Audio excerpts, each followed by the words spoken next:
Allez, la situation précisément ce matin. La carte, d'abord selon Vigicru, le bassin de l'Aa reste en vigilance rouge après quelques averses cette nuit. La décrue s'est amorcée tout de même par endroits, une décrue franche, même sur le tronçon de l'Aa. Mais attention aux nouvelles pluies prévues ce soir qui pourraient ralentir la baisse du niveau d'eau. D'après Vigicru, tout de même, les bassins de la M, la Lys et de la Canche restent en vigilance orange. La Liane, en revanche, dans le Boulonnais, repasse en jaune. Des moyens de pompage ont été installés dans la région, des moyens de pompage renforcés qui pourraient aller accélérer donc cette décrue. On va tenter d'y voir plus clair avec le maire de Saint-Omer, François de Coster. Bonjour. Bonjour. Vous avez de l'espoir tout de même pour les prochaines heures, les prochains jours, de voir enfin le niveau d'eau baisser?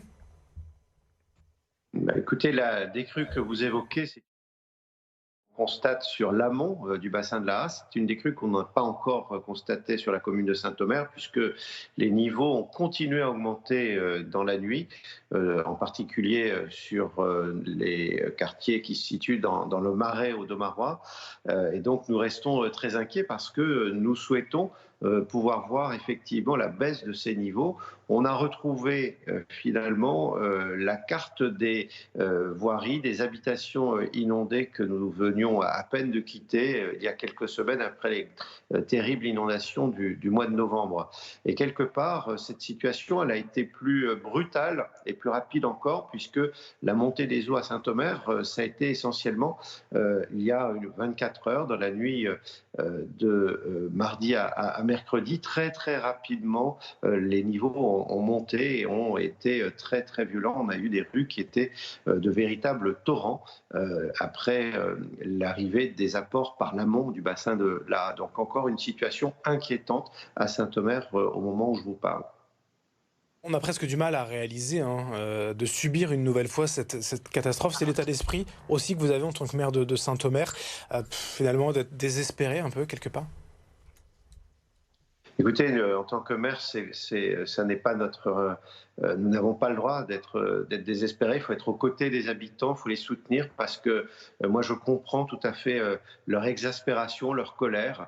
Nous venons à peine de quitter les terribles inondations du mois de novembre. Je rappelle, à Saint-Omer, l'eau est parfois restée plus de 3 semaines dans les maisons. Nous étions très fortement engagés dans la deuxième phase de la gestion de crise pour accompagner les habitants dans le passage des experts, des compagnies d'assurance, les travaux, les questions de relogement. Mais nous regardions devant, c'était difficile, mais nous espérions avoir tourné la page et quelque part, c'est un cauchemar qui se reproduit. C'est donc une énorme fatigue et notre responsabilité d'élus, et on le fait avec les services municipaux qui sont très engagés, tous les opérateurs, les services de l'État qui ont été aussi très fortement renforcés avec les nouveaux moyens de pompage des sapeurs-pompiers qui sont arrivés en nombre. Notre responsabilité, c'est d'être mobilisés pour pouvoir faire face à ce nouvel épisode et faire que les dégâts soient les plus limités possibles. Mais est-ce que vous craignez pas que cette situation, quelque part, se pérennise dans les prochaines années, qu'on ait comme ça régulièrement des inondations? On a parlé de crues centenales, mais finalement on en retrouve une là. Et il va encore pleuvoir forcément cet hiver au printemps.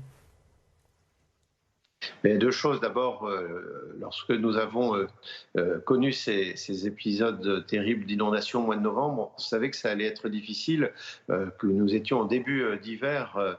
Le précédent épisode de crue historique, nous l'avions connu en 2002, mais plutôt au printemps.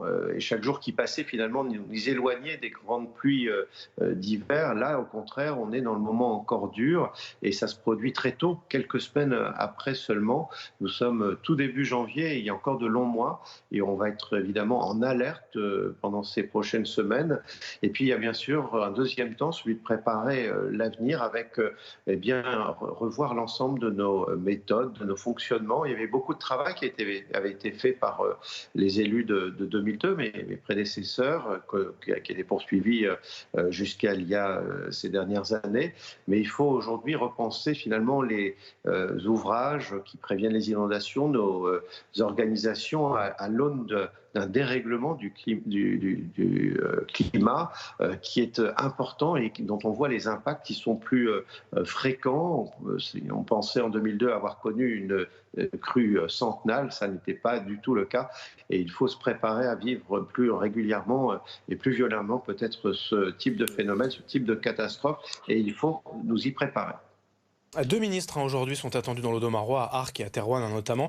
Vous allez leur dire quoi? Qu'est-ce que vous attendez déjà de ces ministres? Écoutez, d'abord, c'est un temps d'échange. Pour la troisième fois, Christophe Béchu, l'un d'entre eux, sera à nos côtés.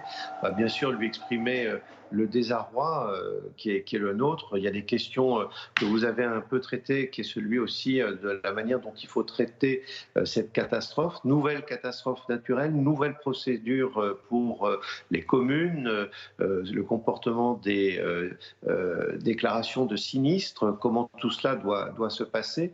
Et l'accompagnement des communes, nous étions en train de faire remonter en préfecture l'étendue des dégâts, même si nos estimations étaient des premières estimations, parce que l'étendue des dégâts dépend aussi de la manière dont l'hiver se passe, comment nos voiries vont réagir. Dans les prochains jours, on annonce des épisodes de gel, ça va impacter évidemment nos voiries.